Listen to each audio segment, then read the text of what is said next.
Hi, Dr. Brian Kaufman. I'm a family doctor turned CLL patient here on the last day of IWCLL in beautiful Sydney, Australia.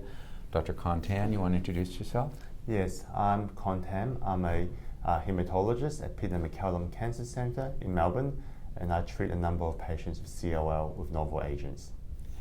You've been involved with some of the very, very early research on ABT199, which is now called venetoclax. Can you explain what that drug is and how it works and why you're so excited about it? Sure thing. So we've known for quite some time now that one of the first steps to the causation of CLL is overexpression of a protein called BCL2. And what this protein does is it keeps the cells from alive even though it shouldn't be alive. So it prevents them from dying. Prevents them from dying, precisely. It's an anti-suicide gene. So ABT... And this Carlo Croce discovered that back in the 80s, right? Correct, yes. Yeah. Carlo, so we've realized that it's an important gene for lymphoma and for leukemia for quite some time now. Now, what ABT199, also known as venetoclax, is a drug that essentially targets the BCL2 protein at a very potent level. And because normal cells do not depend on BCL2 to survive, whereas CLL cells are critically dependent on BCL2 to survive, this drug has proven to be very effective in the treatment of CLL, especially for patients where chemotherapy has stopped working. And it's an oral medication. Correct. And there were some issues in terms of it being overly effective at the beginning. Can you kind of walk us through that? Yeah, so we were all surprised by how effective it is. We knew the theory, but when we tried it in real life, usually with most medicines, it works a lot better in the lab than it does in the patient. So we did the usual calculations, and we gave the usual dose that would be standard for this indication for the first in-human study. And the first 3 patients actually responded with the first dose of treatment. And they responded in a very dramatic manner in that they all developed a problem called tumor lysis syndrome, which of course is a problem where we kill off too many cells with the first dose of the drug, such that the cells die. And these are cancer cells that we kill off. The cancer cells die, and they release toxic chemicals into the blood that can put stress on the heart and the kidneys. And in the more severe forms, if we don't correct those changes, can be fatal. So you've revamped the trials, I understand now, and there's a very slow dose escalation. Is that correct? That's right. So we've actually had to make several changes as we learn how to use the drug, because we then made the drug, we then started at a low dose, or what we thought was a low dose, and we increased it. And unfortunately, we still had severe tumor lysis syndrome. Sadly, we had 2 patients who lost their life from tumor lysis syndrome. And then we have to revamp it again to start off at an extra gentle dose and then slowly increase week by week until we hit the full dose. And the way I tend to explain this to my own patients is that we've got a very powerful drug. We need to destroy the cancer. But because the drug is so powerful, we need to learn how to control it. So I describe it as more of a controlled detonation than a single big explosion. So these days we like to do things nicely, like bringing down a building in a city. We control detonate it so we can destroy the cancer without putting too much effect on other cells. So I have to ask this, and this is probably in the realm of theoretical, but wouldn't it make sense to use such a potent drug like venetoclax when the tumor burden has been reduced, whether it's been reduced by one of the other novel agents or by chemoimmunotherapy, when you have a loaded amount of disease, because it's that high disease burden Yes. that's leading to the tumor lysis syndrome? That's right. And in fact, of course, the study that I was describing is the first in human study where we need to learn how to use this drug by itself. But now that we understand how to use this drug a lot more, there are indeed strategies like you described, where patients get various different treatments, including chemotherapy, like the German trials, or within our own trials where patients get ibrutinib for a month so that we can debulk the disease and reduce the tumor burden before we start the drug. But one of the concerns that we need to be careful in that scenario is that although we may have less tumor to start with, the tumor may in fact be more sensitized, being killed by ABT199, because we have damaged it with ibrutinib or with chemotherapy, and the cancer may in fact be even closer to death than it was before. So although the total volume of disease is reduced, the disease may become more sensitive. So once again, we've had to learn very carefully how to use this drug. So tell me the results that you've gotten with the medication, either by itself or in other trials. What data do we have so far? So there are two. The most information that we have came from the two phase 1 studies. So these are phase 1 studies where we weren't even sure the right doses in humans. Luck has it, basically everyone responded.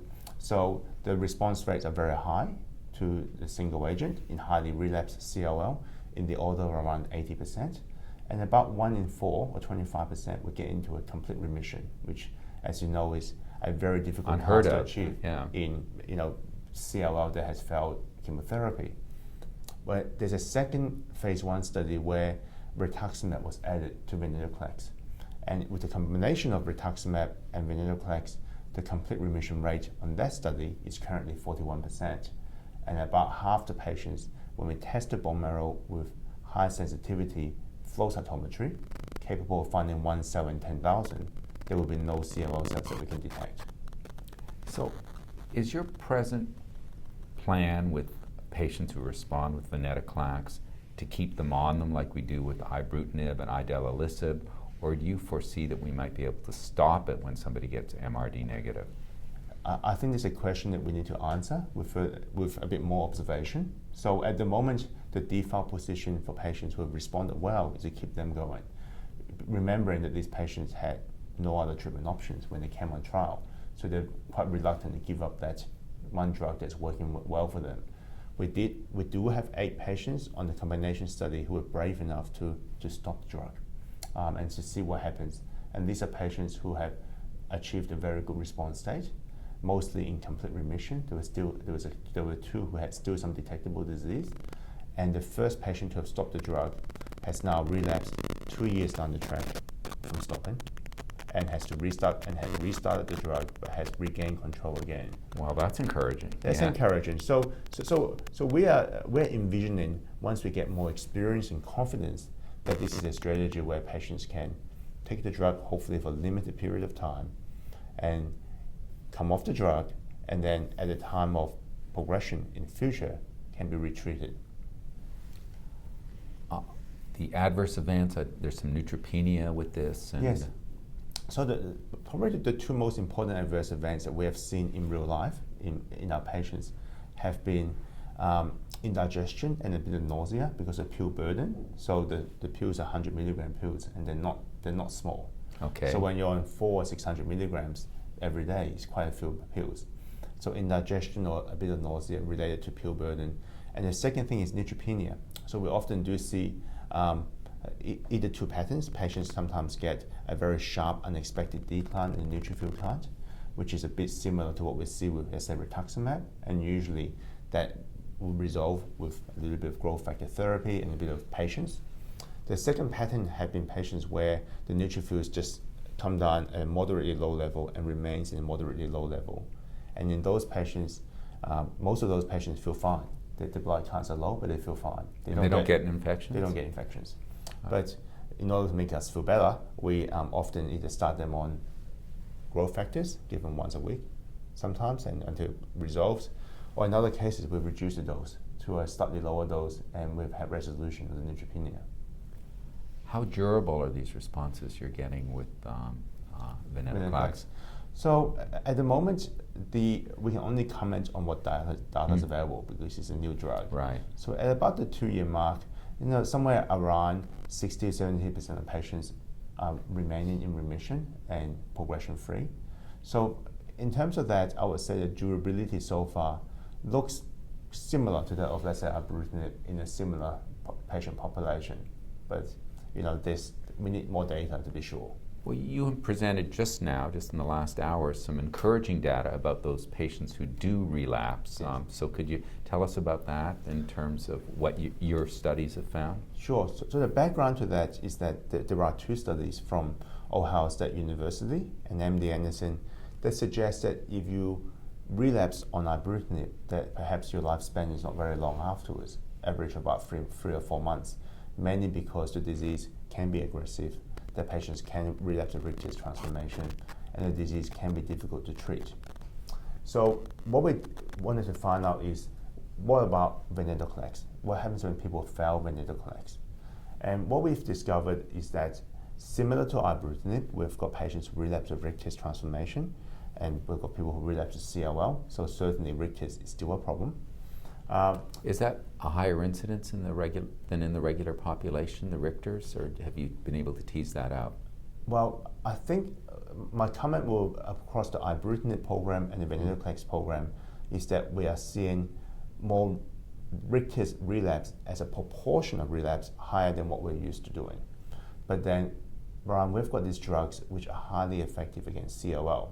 So in the past, these people are usually not alive at the time when they relapse with Richter's. They've usually had CLL that's difficult to control, and the CLL have often progressed to a point where it's fatal. So maybe we're just uncovering the Richters that they already had that was kind of hidden in this menage of CLL that was there. We've knocked down the CLL, and now the Richters becomes apparent. Is that? That's what a lot of us think, but of course we need more observation to be sure. There's no, none of us are dismissing the possibility that the new drugs may have an effect on inducing Richters, but there's no scientific reason why that should happen, and the data that we've seen at the moment doesn't really help us either way. Okay. So when these patients do relapse with either Richter's or progressive CLL, what does your data show us? So our data show that for patients who relapse with Richter's transformation, they actually, instead of surviving for about 3 months in the previous reports, that they have a median survival of around 12 months, with about half the people being alive beyond 12 months. So most deaths happen in the first 12 months, and then people tend to remain alive and in good health after that. So why? That's remarkable. It's different from the published data, and it may not be related to the drug as much as the policy. So I guess our patients, we tended to treat our patients quite aggressively with chemotherapy. We have a strong belief that Richter's transformation should be consolidated with radiotherapy or with stem cell transplantation.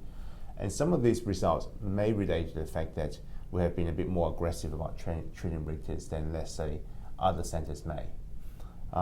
The other game changer in our series, really, for both patients who relapse with Richter's and for people who relapse with CLL, is the availability of ibrutinib, because most of our patients who relapsed CLL were retreated with ibrutinib and regained response, regained control of the disease, and defined. For the patients that we treated for Richter's, some of them we actually managed to wipe out the large cell component, but then they relapsed with CLL down the tract. And for those patients, we've also restarted BTK inhibitors, and they've regained control. So I think that I don't know that is the improved outcomes after venetoclax is due to a drug effect, or because we're just doing our salvage therapies a bit better, and we've got more options open to treat these people who fail venetoclax, as opposed to the results for the ibrutinib, where at the time they probably didn't have venetoclax for those patients when they failed ibrutinib. Well, I have to ask you that flip question then, which is, if you fail ibrutinib, is venetoclax an option? I believe that it is an option. There's no scientific reason to suggest that the cells will not respond to venetoclax. The company has actually completed a study to address the exact question, so we should hopefully know the answer by ASH. All right. Any final comments for patients in terms of this very exciting new molecule and where it's going? Oh, I think I'll just comment on the times that we live in general.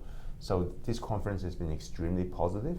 It's heard really the longer outcomes of this whole generation of B-cell receptor antagonists, ibrutinib, adalimumab, as well as now the up-and-coming BCL2 inhibitors, venetoclax. These are drugs that all work really well in patients with 17p disease, in patients where chemotherapy has failed. And these are all drugs that, although they do have side effects, and we need to learn the individual quirks about these drugs, we're learning to we're starting to understand really well how to manage the toxicities and how to use this drug.